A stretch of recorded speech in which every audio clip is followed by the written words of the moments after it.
What's the good word, y'all? It's your boy DKB here. So Woody Johnson has unloaded on this New York Jets franchise. He had comments for everything from Aaron Rodgers to the quarterback room at large, front office, and the coaching staff.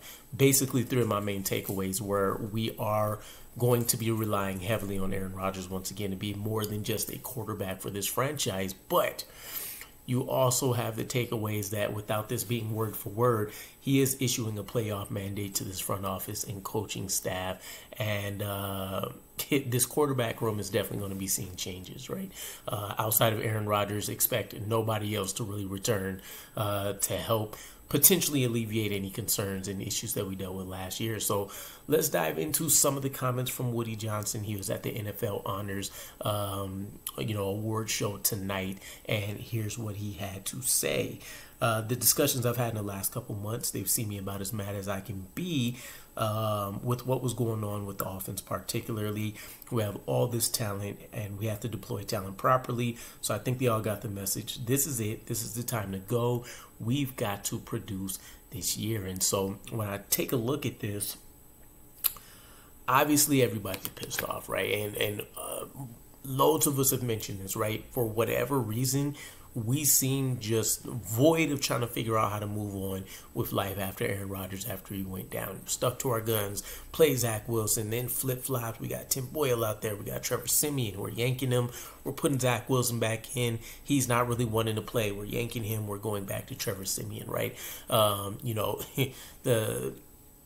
The visual of it is insane because you go from your number one quarterback for 4 snaps to your backup, which many people thought he should have never seen the field unless we needed, unless basically we had 2 quarterbacks before him injured, right? And then Trevor Siemian, who ultimately finished the season for us, was a guy that couldn't even make it onto the regular season's 53-man roster.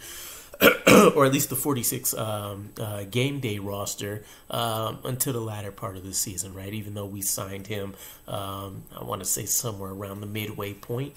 And so it was just embarrassing all the way around. But you have the fact that he also highlights, did we get to this piece, not deploying the talent properly? This has to be a huge focus on Nathaniel Hackett, right? I think a lot of what we've seen, I don't think Zach Azzani's, obviously he ended up being signed to the Steelers. There's a reason why he didn't get fired, right? He stuck around this whole time, and from what I saw, apparently the Jets gave him not an ultimatum, but an option. You can stick around here, we will repurpose you in a new role, or you can go out and look for an opportunity. If nothing happens, then yeah, basically you're going to have a new job for the season. I don't think Zach Azzani did a bad job by any means, right? Obviously, he's also handicapped by what's going on with his quarterbacks, or at least I should say the quarterbacks at large, anyways. And ultimately, wide receivers are very dependent on that.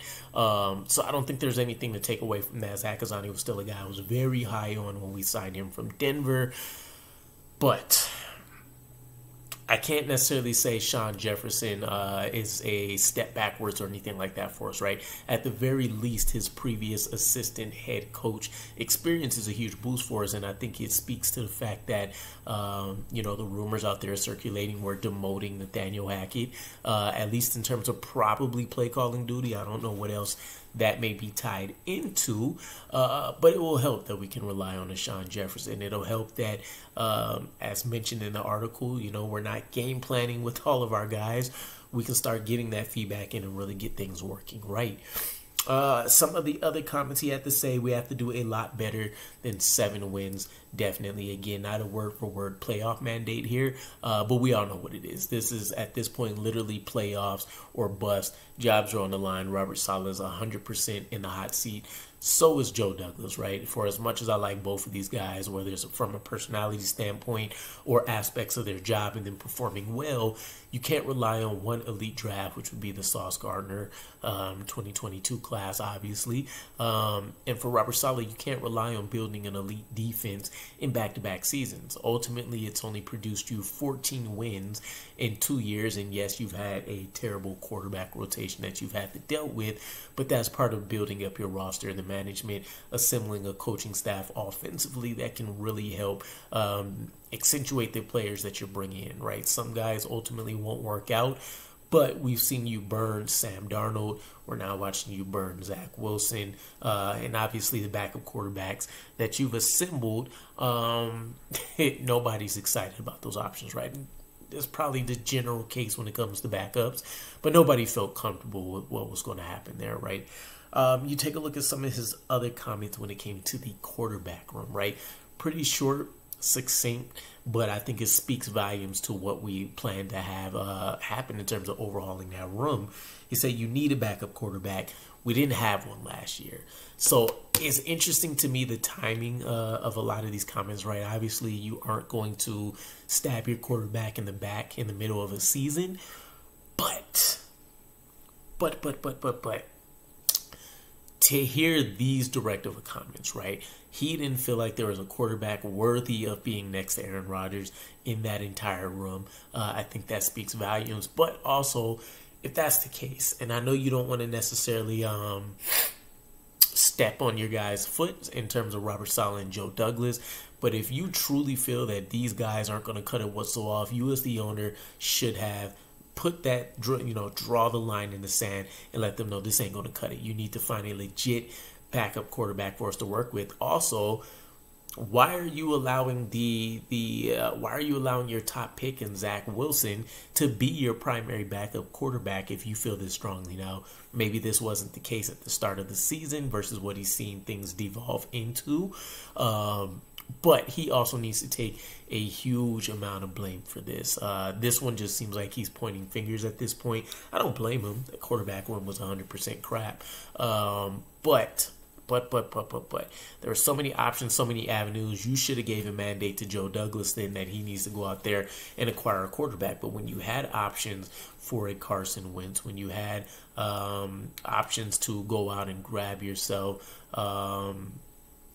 Jacoby Brissett in a trade potentially, you go out there and what's the kid that went to the Vikings? Either way, we all know what it was, right? There was a very minimum resources that need to be poured into bringing an acceptable guy out here. We take a look at some of his other comments just when it came to Aaron Rodgers and his situation. He mentioned basically after one of the questions were, what did it feel like when Aaron Rodgers went down? He said, what does it feel like having your arm chopped off? That's about it. He has strong opinions on the way the team is built, and we are digesting exactly how to interpret that. You need an interpreter a little bit there, but I couldn't be more impressed. So for all intents and purposes, it seems like for a franchise that outside of the Super Bowl, Super Bowl III, outside of that, we have largely been unsuccessful as a franchise, right? Doesn't matter who's the owner been, hasn't mattered the head coach, GM combinations that we brought in, the players that we've assembled. None of that has really mattered, right? We haven't seen a huge amount of consistent success. Aaron Rodgers is basically coming from that franchise, so we should have expected this, but this is things where I feel like as you start to win, as Aaron Rodgers starts to get acclimated, as he sees things that he's not quite familiar with seeing in a winning franchise, you will see those things get called out. This feels like Aaron Rodgers is being pushed to the front of the line in terms of all major and minute options for the New York Jets, leadership standpoint, coaching elements, right? Player acquisition, player development. I have to imagine the wear and tear for a guy like Aaron Rodgers is going to speed up an environment like this, right? There's a lot of pressure to put on him, let alone a lot of the outside media influence that's going to be going on. And just imagine if we aren't successful with Aaron Rodgers at the helm in 2024 as well. Imagine the backlash from the fan base, right? We've treated our number 2 quarterback in the draft, whether you liked him or hated him, loved him, etc., in Zach Wilson.